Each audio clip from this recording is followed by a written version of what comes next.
This button right in the center right here is a heat sensor. And what it does is when a pot gets to a certain temperature, I think it's something around 200 degrees, it turns off until the pot cools down, and then it turns back on so that it can continue cooking. Now this heat sensor is a great idea. The goal is that a pot can never get hot enough for things like oil to catch on fire, so you can have, a stove fire. Wonderful idea. So it's a good idea, but unfortunately it's a bad implementation because it cools down, but it cools down a lot before it turns back on.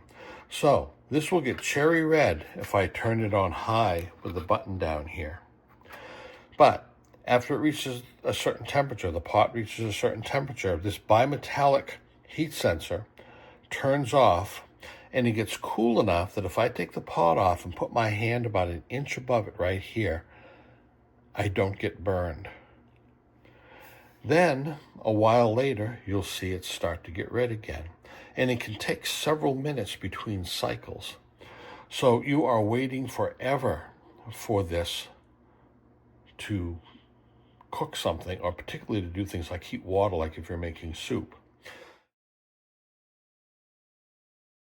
Okay, I put these potatoes on to heat up, and this burner got cherry red, and it started to heat up, and then the burner kind of turned itself off, and now don't know if it's going down for being red or coming back, but it takes forever to get something going because of that. Okay, it's starting to come back now, but soon it'll turn itself off again. And it is so annoying. Okay, I'm back 5 minutes later. The stove has been on high. It's now turned dark again. It's turned itself off. And we've kind of got hot water where it should have been boiling a long time ago. So here I am back again, looking to get these potatoes softened up enough so that I can mash them. This thing has turned itself off again. You can see it's not red. I have it on high, and this is going to take a while. Now, if this was 200 degrees and then dropped down to 180 and then came back up to 200, 180, came back at 200, so it never got up to like 300 degrees, that would be fine. And I don't know what this is dropping to, but it's probably dropping quite a bit because it stays off a long time. And then once it kicks in again, it takes a long time for it to come back up. This burner heats really good when it's on. This is a GE burner. They cost about $80 or $90 each. They have a really wide element here. The coils, very well made. On the other stove I had, which is identical to this, minus the burners, all four of these burners lasted 20 years. And I'm kind of hoping that this one will too. Now, I would buy some $15 burners. They're all over Amazon. You can buy them, they fit in here. But my guess is they're fairly cheap. The elements are really thin here and wide space between the coils. This is a very good burner. I'd like to keep it minus this. So what we're going to do is we're going to pull this out. We're going to go into the shop and we're going to operate on it.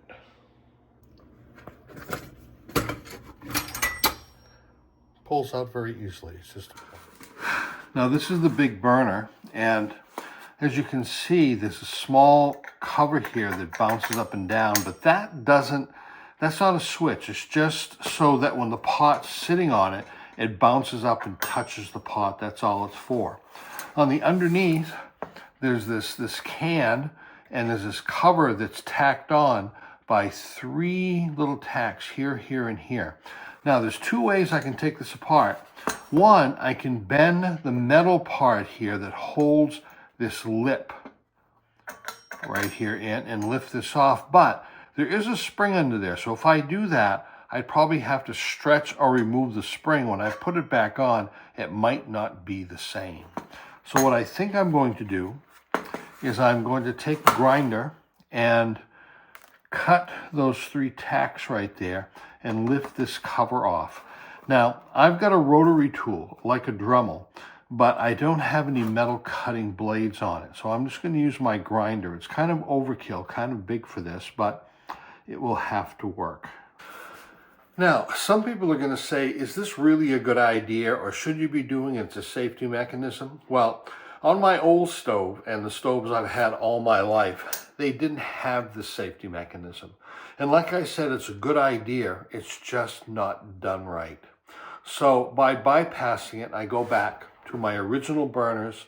I never had a problem with them, and I don't think I will with this. But let's see if we can even do it first.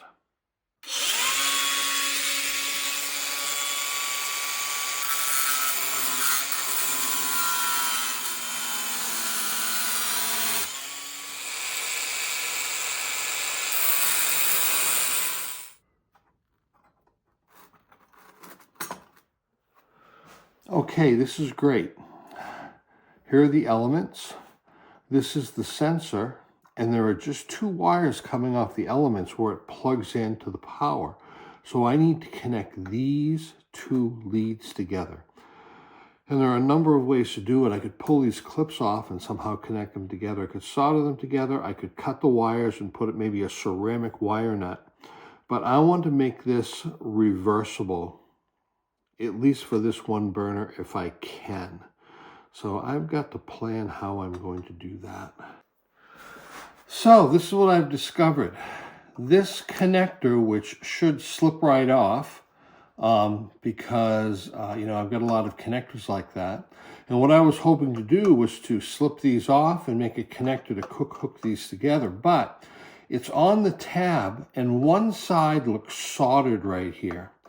I tried my soldering gun, and it wouldn't melt it. And then I even put my propane torch on it, and it wouldn't melt it. So I'm thinking that this is something besides solder, something that I really don't have any heat to do anything about. And if I did, I might end up damaging some stuff here if I did. I guess this is not meant to be replaced. The whole burner probably is, because some technician would have to bring some special stuff in here to get this off like that. So I've got to think of something else. I suddenly had this grand idea that if I could keep this down away from touching the pot, that it may not trigger the bimetallic spring. So I put this wire right in here and held it down and brought it in, and the thing turned off after a little bit of water started to simmer, and didn't turn on for a long time after that when it completely stopped. So it looks like I am going to cut the wires and then see what I can do about them from there.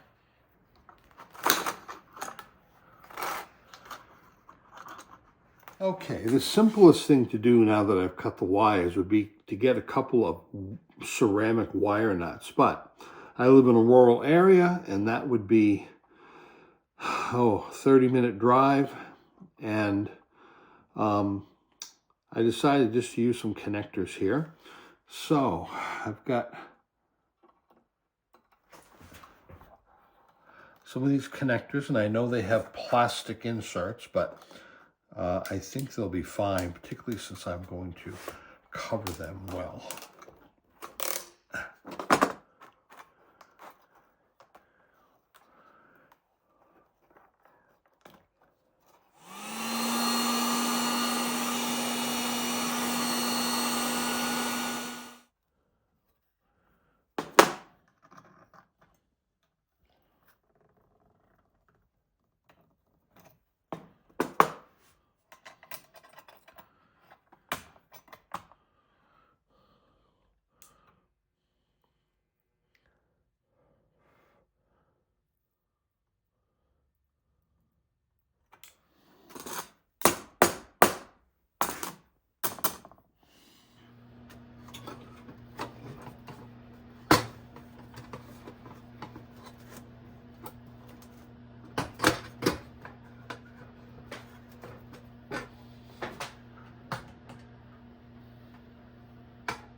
Getting hot. Okay, it's just starting to turn color now. It's getting red. Some water on it.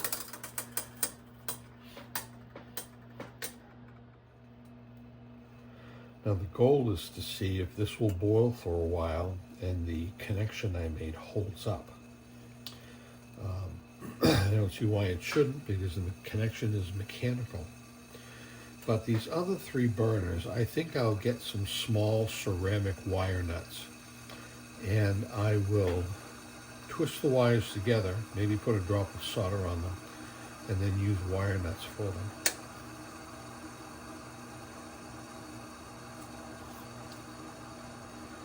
And at this point, I could turn it down,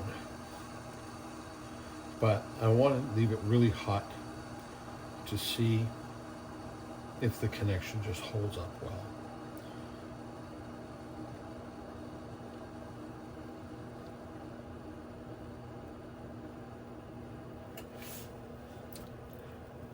I know the burner won't turn off because that bimetallic switch has been disconnected.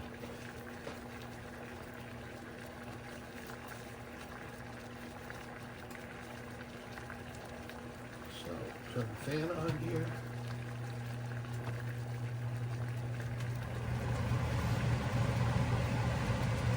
And I'll let this boil a while and I'll be back. But I will tell you that this burner would have turned off before and it would still be off. And this wouldn't even be simmering. And then it would kick in again and bring it to this point. And it would take several minutes for that to happen. Well, it's been several minutes. The burner's still on. The water's still boiling. Nothing is stopped. The next three, ceramic wire nut and a little bit of solder to make sure the wires are together. It'll be easier. And I know now that I can take the back cover off, and with a couple drops of solder I can put it back on. We'll see if it drops through or not with a lot of heat. So far so good. And you know, if you do this and it doesn't work, these burners cost about $15 each. So, I mean, you know, third-party ones, and you can put them in, and or you could, you know, buy a new set of these if you had to. But it works. My pocketbook is empty and my heart is full of pain. I'm 1,000 miles away from home, just waiting for a train.